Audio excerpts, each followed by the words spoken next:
Located in the heart of Central America is the Republic of Costa Rica. Costa Rica is situated between Panama and Nicaragua and shares a similar colonial history with other countries in Central America.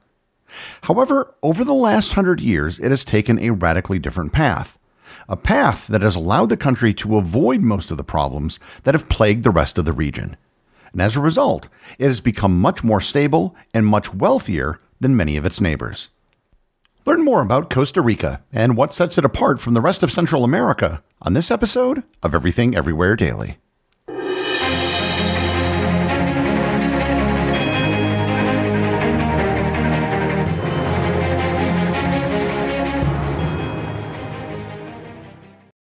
This episode is sponsored by Quince. No one is ever going to confuse me with someone fashionable or trendy. That being said, if I'm going to buy something, I want it to look good, be of high quality, and ideally be affordable. That is where Quince comes in. Quince is the kind of stuff you'll actually wear, like breathable flow-knit polos, crisp cotton shirts, and comfortable lightweight pants.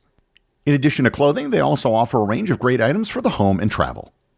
Everything with Quince is half the cost of similar brands. By working directly with top artisans and eliminating the middleman, Quince offers luxury pieces without the markup. And I've told you all about the great items that I've purchased from Quince. From towels to blankets to a duvet, Quince has become my go-to source. Stick to the staples that last with elevated essentials from Quince. Go to quince.com/daily for free shipping on your order and 365-day returns. That's QUINCE.com/daily to get free shipping and 365-day returns. Quince.com/daily. This episode is sponsored by Fiji Water. You've probably heard of Fiji Water and have seen it in stores. Well, Fiji Water really is from the islands of Fiji.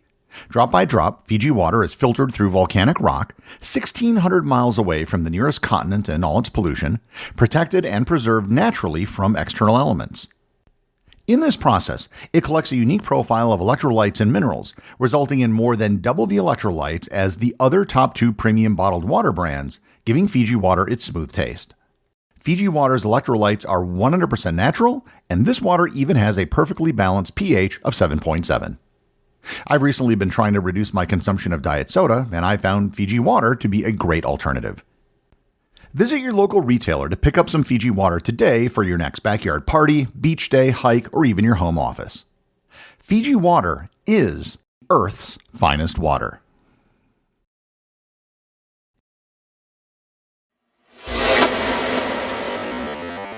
Before I dive into the history of Costa Rica, I need to cover the country's geography, as its history and what sets it apart from the rest of Central America are in part shaped by its geography.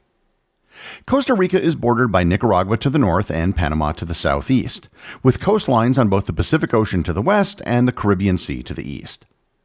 Despite its compact size, just under 52,000 square kilometers, it contains an extraordinarily diverse geography shaped by volcanic mountain ranges, tropical coastlines, dense rainforests, and fertile valleys. By area, it is slightly smaller than Croatia and slightly larger than Slovakia. The primary geographic feature of the country is the mountain range situated in the center of the nation, running from the border of Panama up through the country and not quite reaching Nicaragua. This range is divided into several smaller ranges, including the Cordillera de Guanacaste, the Cordillera de Tilarán, the Cordillera Central, and the Cordillera de Talamanca, which are formed by tectonic and volcanic activities. Between these highlands lies the Central Valley, home to the capital city of San Jose and the majority of the population. This elevated plateau offers a temperate climate and rich soils ideal for agriculture, especially coffee cultivation. Ecologically, Costa Rica is one of the most biodiverse places on Earth. Despite occupying only about 0.03% of the planet's landmass, it contains nearly 5% of all global biodiversity. This is due in part to its geographic position as a land bridge between North and South America, as well as the variety of habitats found within its borders, ranging from cloud forests and mangroves to dry savannas and coastal reefs. The total population of the country is a bit over 5 million people, and the population is highly distributed. San Jose is the capital and the primate city of the country, but has less than 10% of the population, with a population of around 330,000. There is no other city in the country with a population over 100,000. Le Mans, the second largest city located on the Caribbean side, has a population of only 55,000. The key takeaway about Costa Rica's geography and its impact on the country's development is that it's very mountainous, with most of the mountains running right through the center of the country. Before European contact, Costa Rica was home to several indigenous groups who laid the cultural groundwork for the region. The most significant of these were the Chorotegas in the northwest, who had migrated from Mexico and brought advanced agricultural techniques, and the Utares in the Central Valley, who became skilled in gold working and created the famous golden figurines that would later attract Spanish attention. These early inhabitants were sophisticated societies rather than simple tribes. They developed complex trade networks that stretched from Mexico to South America, created elaborate burial sites featuring golden artifacts, and established agricultural systems that sustained substantial populations. The Dicas culture in the south left behind mysterious stone spheres that still puzzle archaeologists today, demonstrating advanced mathematical and engineering knowledge.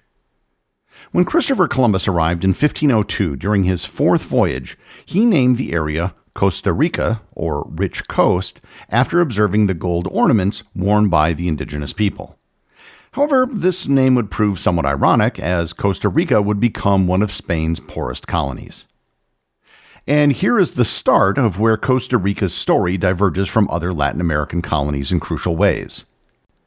Unlike Mexico or Peru, for example, Costa Rica lacked a large indigenous population to exploit for labor and had no significant mineral wealth, such as silver or gold mines, despite the fact that many of the native people wore gold and practiced advanced goldsmithing. This absence of wealth actually became a blessing in disguise, shaping Costa Rica's society later on. The colonial period was marked by isolation and poverty. The small population of Spanish settlers had to work their own land rather than relying on indigenous labor or enslaved people. This created a society of small farmers rather than large plantation owners, establishing a pattern of relative equality that would influence Costa Rica's development for centuries.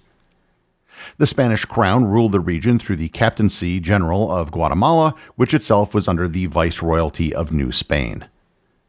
The capital moved several times before settling in the city of Cartago, and the population remained concentrated in the Central Valley, where the climate and soil were most suitable for agriculture.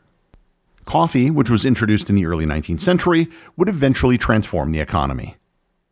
Costa Rica gained independence from Spain in 1821 as part of the Central American Federation.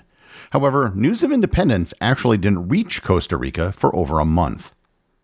Political instability in the region and civil war within the Federation led Costa Rica to distance itself from the Union. In 1823, a conflict known as the Ocho Mogo War broke out between Cartago, which supported union with the Mexican Empire, and San Jose, which favored republicanism. San Jose's victory set the tone for the country's eventual independence from all external authority. By 1838, they had effectively seceded from the Federation, with head of state Braulio Carrillo consolidating power, laying the foundation for an independent Costa Rica. The coffee boom that began in the 1830s had a profound impact on Costa Rican society.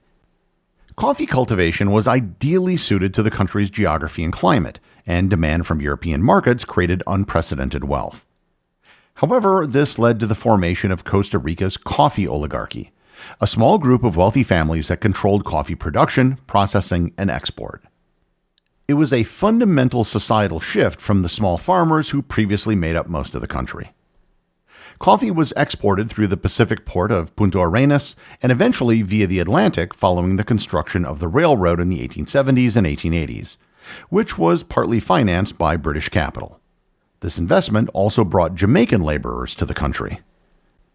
The railroad project brought another crucial element of Costa Rica's economic development: the introduction of banana cultivation and the arrival of miner Cooper Keith, whose United Fruit Company would dominate the Caribbean lowlands for decades. The early 20th century saw growing social unrest and calls for reform. In the 1910s and 1920s, labor movements emerged and political tensions rose between liberal oligarchs and a rising middle class. The 1940s brought Costa Rica's greatest political crisis. The disputed 1948 election between Otilio Ulate and Rafael Guardia led to a brief but significant civil war. Jose Figueres Ferrer led the victorious revolutionary forces, and this conflict would permanently reshape Costa Rica's political landscape. The Civil War wasn't just about electoral fraud, but represented deeper tensions between traditional oligarchy and emerging middle classes, between conservative and social democratic visions of society, and between different models of economic development. Figueres and his supporters established what historians refer to as the Second Republic. The new Constitution of 1949 included several revolutionary provisions. Most importantly, it granted women the right to vote, established the framework for an expanded welfare state, and perhaps most notably, it abolished the military. This moment represents Costa Rica's definitive break with the traditional Central American pattern of military coups and authoritarian rule.